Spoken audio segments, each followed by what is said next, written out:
গতকাল মহাদেবের জন্য উপোস রেখেছিলাম।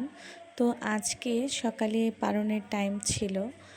তো সাথে আজকে বিপত্তারিণী পুজোও ছিল।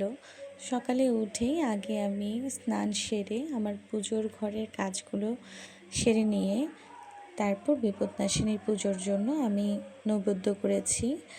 আর বিপত্তারিণী পুজোতে ১৩ রকমের ফুল লাগে, সেটা ফল হোক বা ফুল হোক, সেটা ১৩ রকমেরই লাগে। তো আমাদের কাছে বেশ কিছু ফুল ফুটেছে। আমার শাশুড়ি মা সকালে ফুলগুলো তুলে নিয়েছে ওখান থেকে, ১৩ রকমের ফুলগুলো আলাদা করে রাখা হয়েছিল মায়ের জন্য।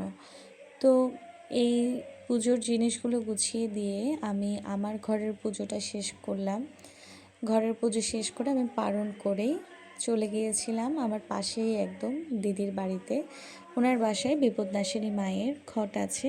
তো ওনার বাসায় গিয়ে দেখলাম ওনার আসন ঘরটা এত সুন্দর করে সাজিয়েছে, যেটা গোপাল আছে, তার কাছে বিভিন্ন ধরনের দেবদেবীর ছবি আছে এবং মায়ের পুজো খুব বড় করে করেছে।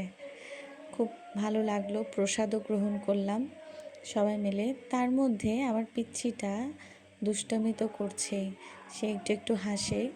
আর আসন ঘরে গেলে, বিশেষ করে ঠাকুর দেবতার ছবি দেখলে তার থেকে খুবই ভালো লাগে, কেন জানি সে খুব হাসে। তো আজ এইটুকুই, ভালো থাকবেন।